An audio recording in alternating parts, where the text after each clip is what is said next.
السلام علیکم ورحمۃ اللہ وبرکاتہ۔ دوستو، عظمت صحابہ عقل کی روشنی میں اس کا پہلا حصہ لے کر ہم آپ کی خدمت میں حاضر ہیں۔ عمومی طور پر شیعہ حضرات یہ سمجھتے ہیں کہ نبی کریم صلی اللہ علیہ وسلم کے بعد سارے کے سارے صحابہ مرتد ہو گئے تھے، نعوذ باللہ، سوائے 3 کے۔ چلیے ہم ذرا دیکھیں، امام ابو جعفر سے روایت آتی ہے کہ رسول اللہ صلی اللہ علیہ وسلم کے بعد لوگ مرتد ہو گئے تھے سوائے 3 کے۔ میں نے پوچھا وہ کون تھے، تو وہ فرمائے مقداد، ابو ذر اور سلمان۔ اس کے بعد لوگوں نے وقت گزرنے کے ساتھ جان لیا۔ حوالہ الکافی، جلد نمبر 8، صفحہ نمبر 246۔ دوستو، یہ بات سب جانتے ہیں کہ نبی کریم صلی اللہ علیہ وسلم کو اللہ نے عرب میں مبعوث کیا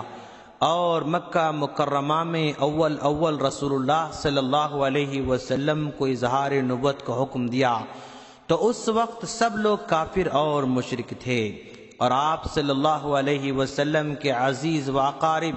رشتہ دار اور بھائی بند اس خبر کو سنتے ہی نبی کریم صلی اللہ علیہ وسلم کے دشمن ہو گئے تھے، اور آپ صلی اللہ علیہ وسلم کو جھٹلا دیا۔ کوئی مجنون کہتا تھا تو کوئی دیوانہ کہتا تھا، اور کئی سال تک باوجود دعوت اور اظہار معجزات کے صرف چند آدمی جو 40 سے کم تھے مسلمان ہوئے، مگر کچھ سالوں کے بعد کسی قدر مسلمانوں کی جماعت بڑھ گئی اور اسلام کی دعوت علانیہ ہونے لگی، اور ارکان دین کو رسول اللہ صلی اللہ علیہ وسلم نے علی رؤوس الاشہاد ظاہر کرنا شروع کیا۔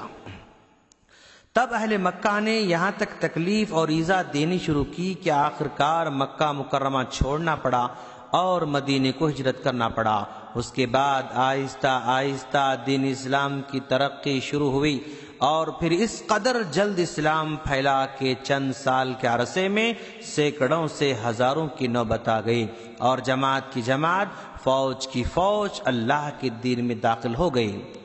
اس موقع پر اگر آپ غور کریں گے کہ جن لوگوں نے ابتدائی دعوت میں اسلام قبول کی اور سب سے پہلے رسول اللہ صلی اللہ علیہ وسلم کے کہنے کو سچ جانا، اور اول آپ صلی اللہ علیہ وسلم کی نبوت کی تصدیق اور بلا توقف بلا تأمل کلمہ شہادت پڑھا، اور بغیر صلاح اور مشورے اپنے عزیزوں اور رشتہ داروں کے اپنے پرانے دین کو چھوڑ دیا، اور اپنے بھائی بندوں سے علیحدہ ہو کر اول ہی اللہ کے رسول صلی اللہ علیہ وسلم کا دامن رحمت پکڑا، اور اپنے دوست اقربا سے مخالفت کر کے اطاعت نبوی صلی اللہ علیہ وسلم کا بوجھ اپنی گردن پر رکھا۔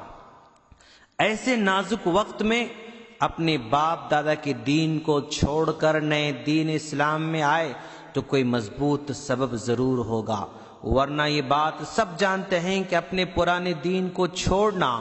اور نیا دین اختیار کرنا بہت مشکل کام ہے، اور اپنے عیش و آرام کا ترک کرنا، مصیبت اور ایذا میں پڑنا، تکلیفیں اٹھانا بلا کسی خاص سبب کے کسی کو گوارا نہیں ہو سکتا۔ اگر ہم ان اسباب کو سوچیں جن سے اول صحابہ کرام نے اسلام قبول کیا، تو صرف 2 سبب ہم کو معلوم ہوتے ہیں۔ نمبر 1، انہوں نے دین کی خواہش اور نجات کی امید میں اسلام قبول کیا تھا۔ نمبر 2، یا دنیا کی لالچ اور مال و دولت کی امید میں اسلام قبول کیا تھا۔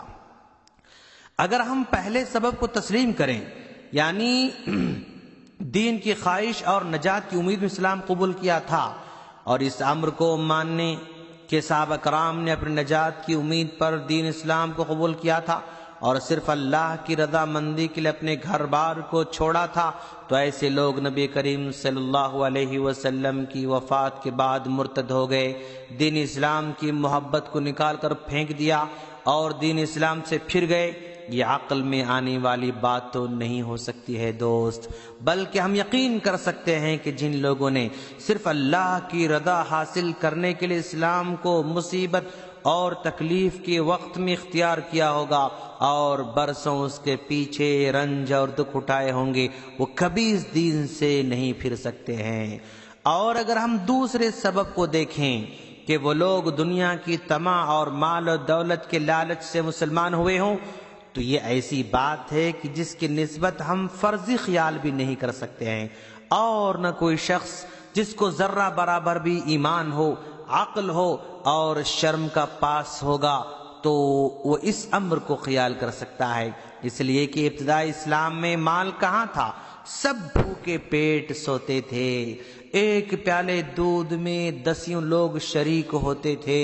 کبھی شیب ابی طالب میں سوکھے چمڑے بھگو کر چوستے ہوئے نظر آتے ہیں، کبھی درختوں کے پتے کھاتے ہوئے نظر آتے ہیں، کبھی ابو ہریرہ رضی اللہ تعالیٰ عنہ بھوک سے نڈھال بے جان پڑے ہوئے نظر آتے ہیں۔ ہم کیسے کہیں کہ یہ صحابہ مال کی حرص میں اسلام قبول کیا تھا؟ اگر کسی کے پاس ادنا سا بھی ضمیر ہو تو ایسی بات کبھی نہیں کر سکتا ہے۔ اس سے ثابت ہوا کہ صحابہ کرام کا ایمان لانا اور مسلمان ہونا صرف نجات آخرت کی امید پر تھا، اور جب اس امید پر ان کا ایمان لانا ثابت ہوا تو پھر اس سے ان کا دین اسلام سے پھرنا ہر حال میں ناممکن ہوگا۔ دوستو، سلسلہ جاری ہے، ہماری اگلی کلپ کا انتظار کریں۔ السلام علیکم ورحمۃ اللہ وبرکاتہ۔